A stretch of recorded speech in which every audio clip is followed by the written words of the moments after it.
it's been going pretty well, let's say. How many medals do you have now? This season, 6. Washed up YouTuber, that's right. Hey, how was your regional this weekend? We went 3rd in Overdress with this boy, and then 1st in Premium again. So, with that being said, now that we have the flex out of the way, let's talk about the meta, because I think that's what people are mostly interested in. Boom. So first of all, shout out to Fuzzy Paradox. They have been posting results just like crazy. Top 4, Georgia, standard. So first place was Team Gradelock. Fuzzy's team? Anyway, Gravidia, Barrow, Loro. I think that's a solid lineup. I think Loro is a bit weirder. Like, it's still solid, but it has definitely weakened with set 4. Like, set 4, I feel, is comparable to the GZ set in G era. You know, the one where they introduced like Chronojet Z and so forth. Like, they really added just a bunch of bosses that were so much more powerful than what came before that it like kind of defined the meta. And you can see that in some of the tops, you know. You have Gravidia, which got a lot of really good stuff in set 4. You have Barrow, which got Swirler and also Swash, what was the name? Swirler, grade 1, you know. It also got the grade 2 that can grab stuff from Soul, so that got way stronger. Magnolia got way stronger. Bruce, you could argue the grade 3 build is still good. Prison got way stronger. Bastion got way stronger. So you can see this top 4 pretty stacked with like set 4 decks, and Loro is kind of still in, you know, set 3. But it was, you know, the best or second best deck in set 3. So, you know, it can still play the game, but I definitely feel, you know, it's not as big of a pick. But hey, they did it. Very good job. And it's not bad by any means, you know. It's just more likely that you're gonna see tops like like the other teams, basically, where you have your Magnolias, where you have your Barrows, your Bruce, Bastion, Prison, that kind of stuff. So, yeah, second place team, Magnolia, Barrow, Bruce, Magnolia, Prison, Magnolia, Prison, Bastion. Overall, this Georgia top 4 seems pretty stacked in terms of like comps right here. Solemn have a lot of time and money to travel to a bunch of BSF. No, traveling in Europe is just cheap. Then we have the premium top 4 in Georgia. Now this one is very, very different from their standard top 4. Like, if we look at their standard top 4, everything makes sense, right? It's like a bunch of the top tier decks and then one that's like, okay, maybe it's like top of tier 2 or 1.5 of or whatever you want to say. Sure, you know, this makes a lot of sense. Then you go into premium, like, what happened? What is going on here? So Chaos Breaker isn't that strong. You know, it is. I always said it's still good. You know, people said it's dead now because Zing got banned. I don't think it's dead, but it's definitely not top tier. You know, like, can it compete? Sure, but like, it hard dies to dolls. It does hurt Order Colony a lot though, so that's a pretty big one. But if you notice the team lineups, assuming these lineups are correct, they never had to play against Order Colony. So I don't know, it's just a bit weird, especially in teams, because you can meet so many random decks. You know, if the meta is like super focused, like let's say you were just ready to see only Grand Blues and Order Colonies, maybe Chaos would be like a solid pick. But then again, Nightmare Doll, so it's a bit of a weirder one. So then Luard, I think Luard is like the strongest tier 2 deck or the weakest tier 1 deck, wherever you want to put that. Jewel Knights is also an interesting one. I actually faced Jewel Knights twice in France, twice the same player, really solid player, Axel Verdier from Team Entrepot. But Jewel Knights, I feel, isn't that strong of a pick. It did, however, top twice here, and then it also topped twice in EU, France, sorry, or once. But I don't know, it's like, yeah, its GB3 is scary, but it has issues with, I feel, all the top decks to an extent. Like, it can hurt Order Colony, sure, but like against Dolls, it should fold. Against Grand Blue, it should fold. I don't know, it's a bit of a weird one. It's definitely competitive, as we can see, but I don't rate it that highly. Charles also top 4 with it. Nice. Jules is Rogue. Yeah, that makes sense. Then we have Victor, which again, I find like a more odd pick. I would definitely not put that in the top tier. But good for them, you know. Again, I'm not trying to take away from anyone's tops or anything like that. We're purely speaking from like, what do we expect to top? And then did the actual tops meet our expectations? This Victor is like just very left field for me. I feel like Victor has issues into Dolls, it has issues into Grand Blue, it has issues into like a bunch of the stuff that's like lower tier 1 or top of tier 2, I feel. The only thing where it might shine to an extent is Order Colony again, because again, it doesn't really need to Superior Call, it doesn't really give a damn. But I don't know, there's a lot of decks that Victor should be dying to, and so, you know, it has a very tough time. Then we have Order Colony, which is just Order Colony. I hope we don't have to, you know, explain and go into depth about that. And then we have Dieliner. Dieliner, pretty cool sleeper. I actually think this is like fine to be here. It's definitely higher tier in my opinion than Victor and Jewel Knights and Chaos. So yeah, very nice. I for one am loving seeing there's a ton of meta tops. Yes, of course. Like if you want to see a format that's just like diverse as fucking fun, sure, that's awesome, you know. But if you're trying to go like, okay, what is like the sweatiest best deck and so forth, you want to know what's best. And it's harder to gauge when the tops get like more random. Kingslayer cards here. We have a Luard, we have an Order Colony and a Jewel Knights. Order Colony strong, Luard still strong. Jewel Knights, again, by the way, when I say I don't rate Jewel Knights that highly, don't assume it means like tier 4 or 5. I just mean like we had preconceived notions of how strong certain decks are, and we all agree probably it's like Grand Blue, Nightmare Dolls, Order Colony, maybe Regalia, maybe Bermuda, maybe even some Naru as being like the top dogs. Luard either at the end there or like right tier below at the top. I feel Jewel Knights, you know, might be living somewhere down there as well. Jewels are probably somewhere around tier 2. Yeah, I would say so, somewhere in the tier 2. Solid, viable, but not, you know, top tier. And then finally we have this final team. I don't know what to say. Eugene, Daikaiser, Zorga. Good on them. Again, it's Fuzzy themselves that topped with this. The Eugene is like the hand rib build. Daikaiser is just doing DP things. But then the Zorga is just like Grand Blue with Zorga order stuff slapped in. Very confusing. Pog, yes. The lineup is a Copium crew. Maybe they're really good players, right? But in terms of lineup, I'm like, what is going on here? But good on them. Congrats. Then we have France top 4 right here. So we have the first place, Himiko. Very surprising. Though Himiko wasn't actually super bad or anything like that. Like, I remember a couple formats ago, Stephen Lee from WCC was already going like, oh, I'm gonna play Himiko. And I was like, Himiko? Who the fuck? Why would you play Himiko? And then he showed me some stuff and was like, oh, damn. So Himiko, yeah, also got some new tools. So Himiko actually, you know, very sleeper, but I don't actually think it's like as surprising as people might assume. Is it really Copium if they top though? I mean, I haven't seen their game, so I can't say, but it is perfectly possible to top once without it being like a super strong lineup, right? It could be good players carrying the decks. It could be just Zach, I don't know. It's also teams, so you're always gonna be like, you're always gonna have forced diversity already. And also, you could have 2 decks that are strong and a third being like carried. Again, we don't know. I have no idea. That's why I'm also not going to be like super judgmental or anything like that, because we literally can't know unless we saw all their games and know like the specifics and the ins and outs. It's just that if you see this and you know the current premium format, you're like, what is going on?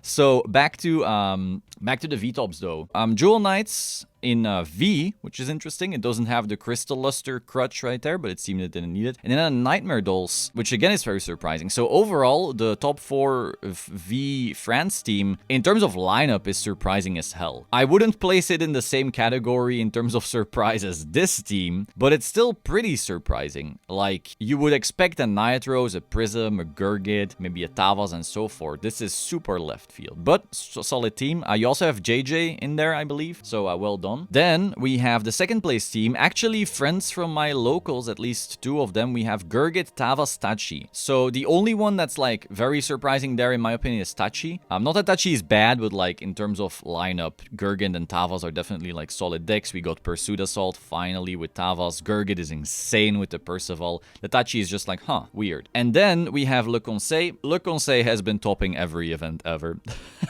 It's that simple. They will be in every top cut, and this lineup makes a lot of sense.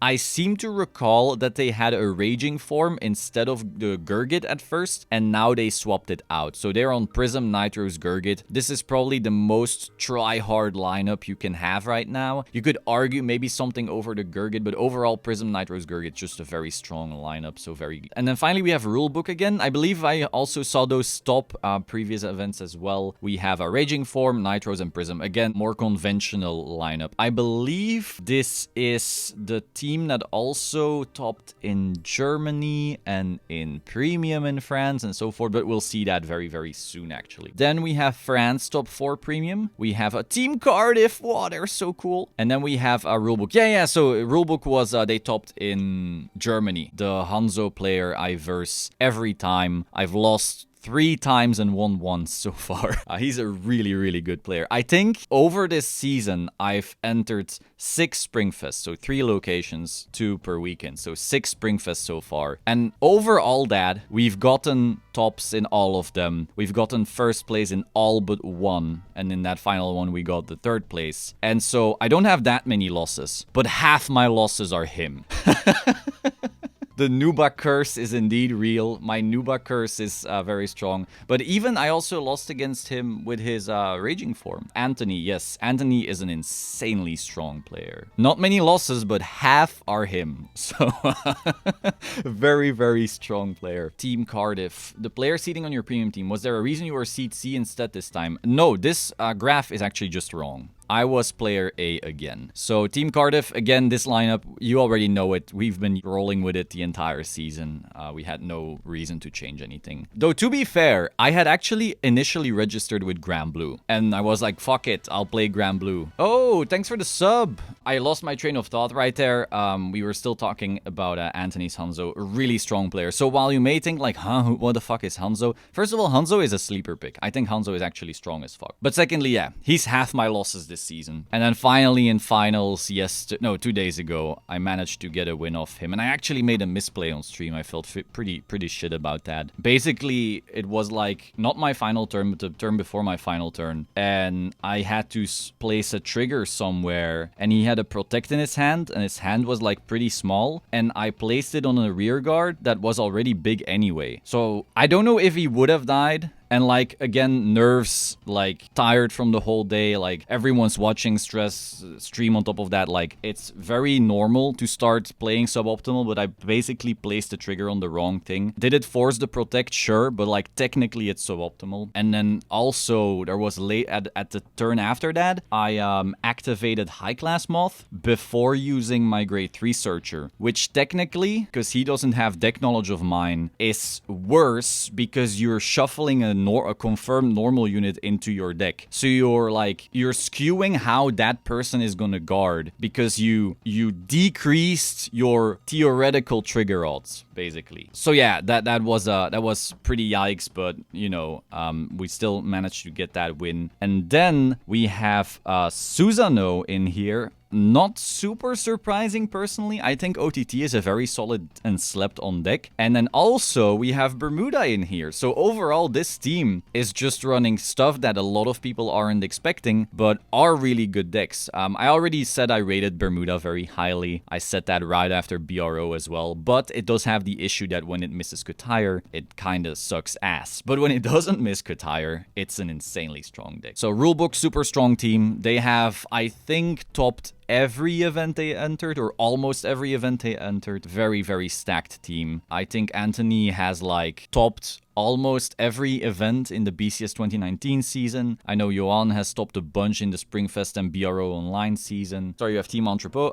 very strong players as well. We have Axel in here with Jewel Knights, who I faced. I really thought he would play Spikes. He's very known for strong Spikes results. We have a Beatrice, which is, you know, to be expected. Grand Blue is definitely up there. A bit worse now because of Order Colony, but still really solid. We have an Order Colony, which is something we all expect. And then in the 4th place team, we have Narukami, Jewel Knights, and Nightmare Dolls. So again, Narukami, I think is somewhere in tier 1, maybe bottom of tier 1, or maybe top of tier 2, wherever you want to put it, but I do think it's a solid deck. Also fucks around with Order Colony quite a bit. Jewel Knights, again, I don't rate it super highly, but it's definitely still a scary deck. It's definitely competitive, just, I don't know, man, like if you can pick Nightmare Doll or Order Colony or Grand Blue, I don't feel that drive to play Jewel Knights then personally. And then finally a Nightmare Doll, which is, you know, more to be expected and more in line. Johan topped basically everything he played in during BSFO and BRO. Yes, very strong player. If there's 2 teams that I want to dodge like constantly, it's Rulebook and Team Le Conseil.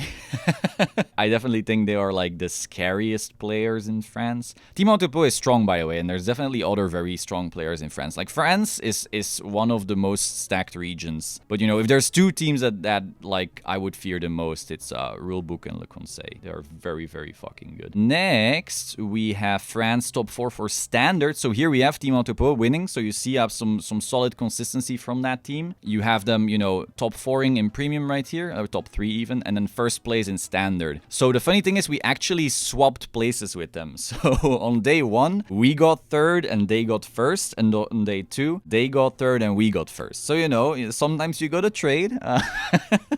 Axel on Bruce, he's a Spikes lover. We had Zorga, who I faced top 4. This Zorga player, 6 damage healed me. So sad, otherwise we were in finals.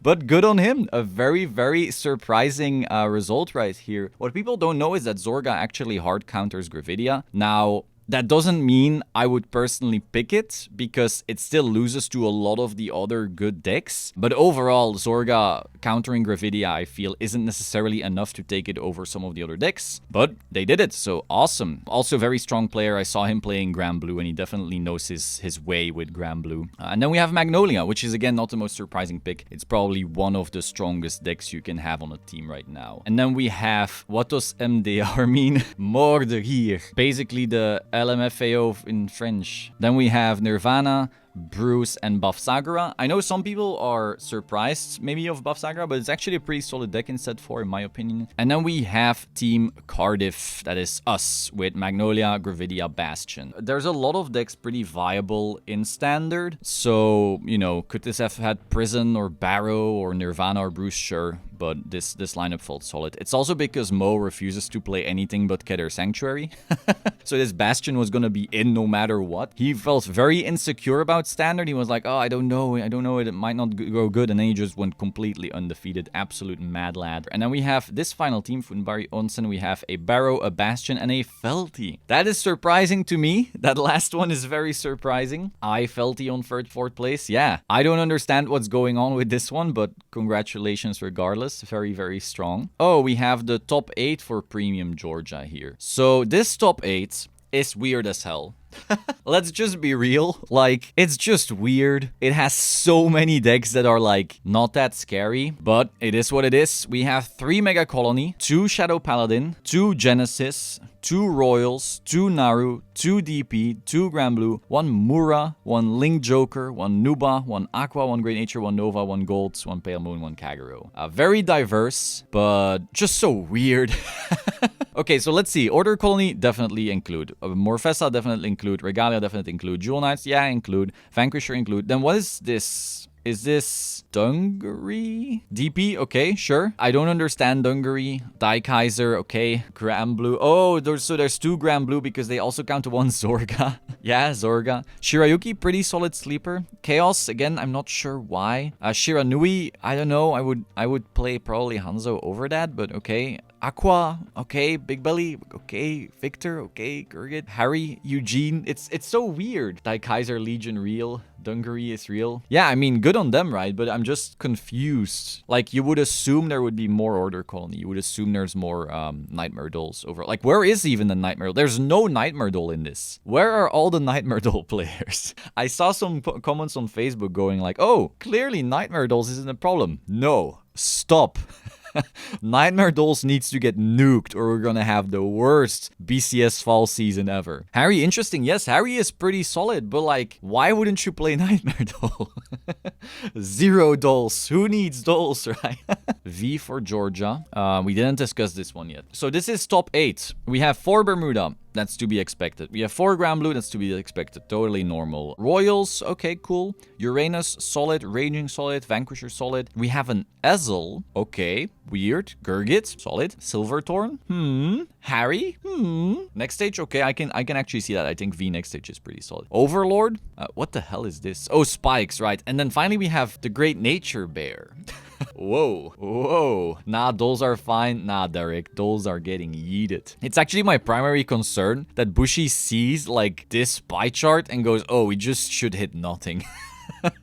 Holy fuck. Dudley Reverse is interesting. Yeah, I don't know how good Dudley Reverse is, but again, teams is always going to have a little bit more force diversity. At least in this one, the top trend makes sense. You know, you have your 4 Bermuda, your 4 Grand Blue. That by itself makes me think, okay, cool, people were playing pretty strong lineups. And yeah, you're gonna have some, you know, some of the less insane decks in there, and then you're gonna have some weirder ones, that's fine. But I'm very confused by this one. Because the top of the line doesn't even make sense. You have like 3 Megas, but you have no Dolls, only 1 Grand Blue. Time for some to top with Great Nature again. I have never topped with Great Nature. Never. It just doesn't happen. Regional ban list. I mean, yeah, I think there's gonna be a regional ban list because Japan, when it comes to premium, just plays weird shit. I think it comes down to them not having enough locals to flesh out decks before regional circuits, because their WGP premium results are just so weird. I know there's some like hardcore premium fans in Japan. I follow some of them on Twitter, and they follow the West because I see them tweeting about it and so forth, and they copy it, but 2 guys copying the West isn't enough to